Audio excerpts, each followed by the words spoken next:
Ensuite, donc pour continuer sur les incontournables de la prévention, avant toute chose, quand on est en présence d'un trouble du comportement, il faut bien sûr, comme on l'a vu avec l'analyse des causes écologiques, là, des antécédents à plus long terme, on écarte bien sûr une cause physiologique. Donc, c'est-à-dire que, en apprenant aussi à connaître les enfants avec qui on travaille, on finit par cerner que là, c'est bizarre parce que habituellement ça se passe bien, et puis il y a pas mal de troubles du comportement aujourd'hui. Bah oui, mais il y a certains enfants, le lendemain, on voit qu'ils sont malades, ils ont une angine, un rhume, je ne sais quoi, qu'ils étaient en train de le couver, et que du coup, voilà, c'était une cause physiologique, et que c'était pas en fait dépendant de l'environnement dans lequel on était directement. C'était quelque chose d'interne. Donc c'est important de quand même bien connaître la personne et d'être sûr qu'on n'est pas en train de pousser dans un sens alors que le problème est interne. D'avoir bien sûr un environnement riche, donc qui passe par le pairing, mais aussi, comme on va le voir juste après, par le renforcement non contingent. Et tout simplement, je veux dire, n'importe quel environnement, pour un enfant autiste ou pas, pour une personne en général en fait, un environnement, on va dire, où la personne n'est pas en frustration, c'est un environnement qui est riche en termes d'activités dans lesquelles il est possible de s'engager, en nouveautés, en source de renforcement en gros, et aussi en attention, que forcément les personnes ne soient pas laissées de côté. Je veux dire, même dans une situation entre adultes, au travail, si une personne elle est tout le temps laissée à part des conversations, en gros, qu'elle n'a pas accès, comme tout le monde, à de l'attention de la part des autres, elle va pas bien le vivre. Et c'est quelque chose, au-delà de l'autisme, qui est assez humain, et que n'importe quel environnement, de travail ou pas, il doit être riche en sources de renforcement, qu'elles soient tangibles ou sociales ou autres. Et avoir donc un environnement confortable, bien sûr. Ça signifie qu'il faut un petit peu réfléchir aussi à l'aménagement de notre environnement. Si on met un enfant avec sur une table de grand, avec une petite chaise, et qui lui arrive, j'exagère, mais que ça lui arrive là, il va pas être et qu'on lui demande de faire des tâches d'appariement ou je ne sais quoi, il va pas être confortable pour pouvoir scanner le matériel et répondre correctement à la tâche. Donc c'est important d'avoir aussi un environnement qui est adapté en fait à l'âge de l'enfant et à son développement, et puis à ses centres d'intérêt. Donc c'est ce que je disais en fait, notre acte 3 en gros des incontournables de la prévention, ça va être le renforcement non contingent. Donc qu'est-ce que le renforcement non contingent ? En gros, c'est le fait de pouvoir délivrer du renforcement de manière régulière, sans qu'il y ait spécialement une exigence en jeu. Donc c'est un programme temporel, puisqu'on va délivrer à intervalles réguliers du renforcement, qui est indépendant du comportement de la personne, et puis sur un intervalle défini. Et donc l'effet, en fait, c'est que si on donne des sources de renforcement gratuitement, sans effort, assez disponibles, il n'y a pas de raison que, si on a bien cerné forcément les sources de renforcement de la personne, il n'y a pas de raison que la personne, elle s'engage dans des troubles du comportement pour y accéder, parce que c'est disponible. Et sans effort. Donc pour le schématiser, c'est un petit peu ça. On a notre axe du temps et à intervalles réguliers. Alors l'intervalle, il peut être fixe ou il peut être variable, selon ce qu'on décide. Donc à intervalles réguliers, il va avoir du renforcement qui est délivré. Donc si on a c'est quelque chose, par exemple, dans un environnement de classe, si on a un élève qui a beaucoup de recherche d'attention inappropriée, on peut essayer de prendre ce qu'on appelle une ligne de base, c'est-à-dire actuellement, sans qu'on mette en place une intervention sur du renforcement non contingent, actuellement l'enfant, à quelle fréquence il va faire des troubles du comportement pour obtenir de l'attention.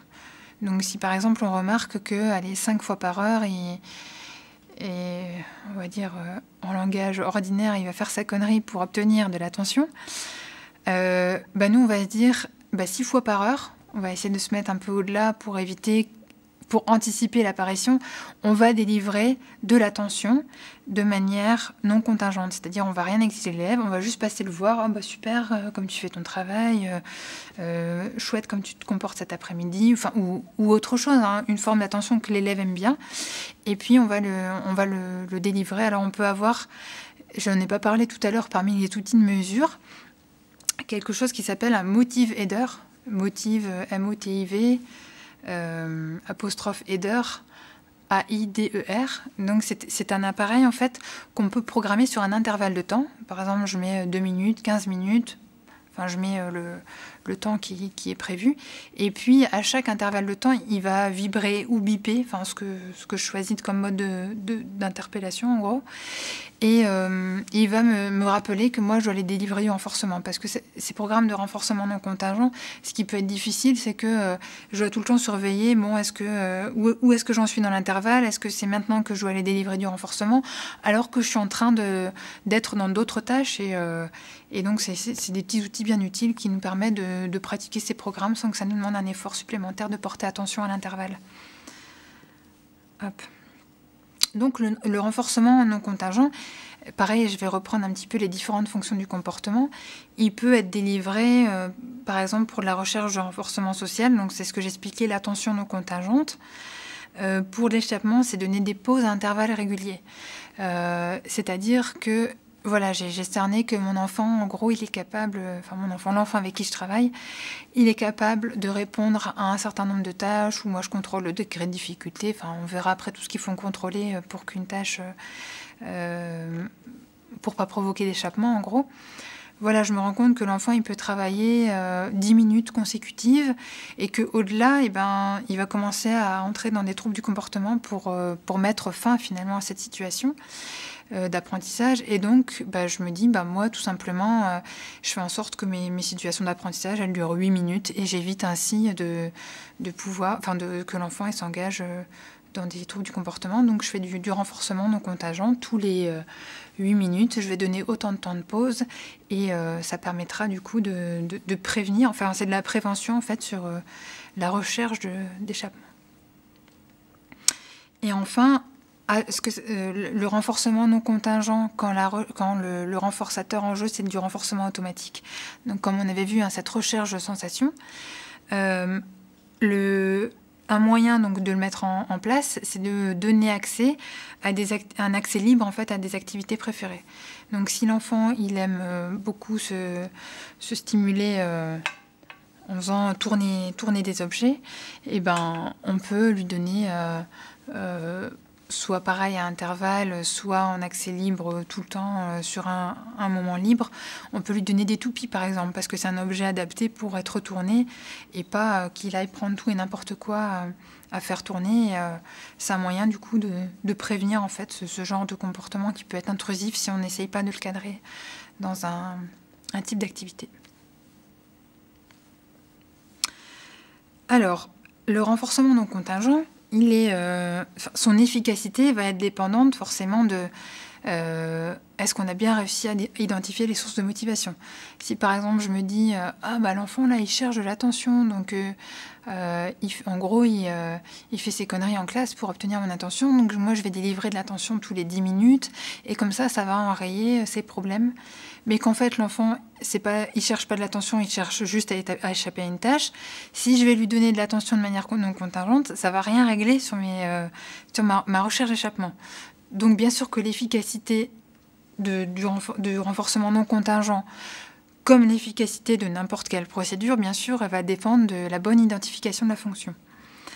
Comme on l'a dit, il faut que l'intervalle initial il soit suffisamment court, qu'il soit un peu inférieur à mon niveau de ligne de base, donc c'est-à-dire qu'avant mon intervention, à quelle fréquence l'enfant produit son problème de comportement. Il faut augmenter l'intervalle progressivement, pas indéfiniment bien sûr, mais on va essayer d'augmenter l'intervalle jusqu'à un taux qui est naturel en l'environnement, c'est-à-dire que si par exemple en classe, l'Institut délivre de l'attention aux élèves en moyenne 2 fois par heure, on va essayer d'augmenter progressivement l'intervalle pour arriver à un taux semblable à celui des autres élèves. Et puis voilà, il faut établir ce critère final. Donc, comme on avait dit, si c'est 2 fois par heure, notre critère final, eh ben, on va le programmer. Et puis on sait qu'une fois qu'on a atteint ça, on a atteint notre objectif. Alors, en point positif, donc c'est facile à mettre en place. Ça participe également au pairing puisque je délivre des sources de renforcement de manière gratuite. Donc, c'est la définition un peu du pairing. Et puis, par contre, ça peut en désavantage, on va dire, de cette procédure, c'est que ça peut diminuer la motivation à faire des efforts. Et qu'il y a aussi des comportements problèmes qui peuvent être renforcés, puisque, quoi qu'il arrive, en gros, on va à l'intervalle prévu délivrer du renforcement. Donc, même si l'élève il a fait le pitre dans un intervalle, au bout de mes 10 minutes, je vais quand même aller le voir et bon, je vais peut-être pas lui dire super, comme tu t'es bien comporté sur l'intervalle, je vais lui dire autre chose, mais je vais quand même aller lui délivrer l'attention. Donc, c'est peut-être pas forcément la meilleure intervention pour les élèves, on va dire, pour qui, voilà, faire des efforts, enfin, on va dire pour qui l'effort tue la motivation, en gros. Et c'est peut-être pas non plus l'intervention la plus idéale quand on a des troubles du comportement fréquents parce que il va quand même avoir un renforcement des troubles du comportement. Voilà. Pour continuer un peu sur l'aménagement d'environnement dont j'ai parlé un peu tout à l'heure, notamment environnement confortable, matériel adapté, etc., il faut aussi contrôler les sources de distraction. Donc on a des élèves qui peuvent être assez distractibles, on en a même certains qui ont des troubles de l'attention qui sont associés. Et donc ça va être important, par exemple, nos tâches qui requièrent le plus d'efforts, on va essayer de les faire dans un environnement calme. Les tâches en maintien ou qui demandent moins d'efforts ou qui sont naturellement plus motivantes, là on peut peut-être moins être attentif, mais ça va être important quand on demande beaucoup d'efforts de pouvoir contrôler, si ça a une influence, les sources de distraction. Et puis, bien sûr, contrôler les sources de renforcement. Il ne faut pas que l'enfant... il faut, voilà, comme je l'avais dit au début, que le renforcement, il passe par nous. Et il ne faut pas que l'enfant il puisse s'auto-renforcer, entre guillemets, pendant qu'il ne fait pas ce qui est attendu de lui. Par exemple, on a des enfants qui peuvent échapper à une tâche, et puis donc ils vont se mettre par terre, et puis ils vont commencer des comportements d'autostimulation. Alors là, du coup, l'enfant, il trouve une source de renforcement, et il ne faut pas permettre ça. Donc là, en général, si l'enfant commence à trouver une source de renforcement en autostimulation, alors qu'il est en train d'échapper à une tâche, on va avoir recours à du blocage, on en parlera plus tard, mais voilà, il faut bien contrôler que la personne, elle n'ait pas des sources de renforcement qui sont pas censées être là au moment où elles apparaissent. Et puis bien sûr, mais ça je pense que le message maintenant est passé, c'est que avant tout, on doit enseigner des comportements adaptés. On peut pas... on aura bien sûr beaucoup de problèmes d'échappement, de communication à travers des cris, etc. Si on n'enseigne pas un moyen de communication, si on n'a pas un environnement riche et si on n'a pas des buts adaptés, si je veux qu'un enfant qui a 20 mots... qui a à peine 20 mots, apprennent à lire. Peut-être que en fait, mon objectif il n'est pas adapté, que je lui demande des efforts énormes et que c'est pour ça que j'ai des troubles du comportement. Donc, faire une bonne programmation des objectifs d'enseignement, ça fait partie des choses essentielles qui vont permettre de prévenir les troubles du comportement, de bien choisir les objectifs qui permettent à l'enfant d'obtenir du renforcement, qui sont adaptés à ses besoins, qui lui permettent tout simplement d'accéder à un environnement de plus en plus riche et qui répondent de plus en plus à ses besoins.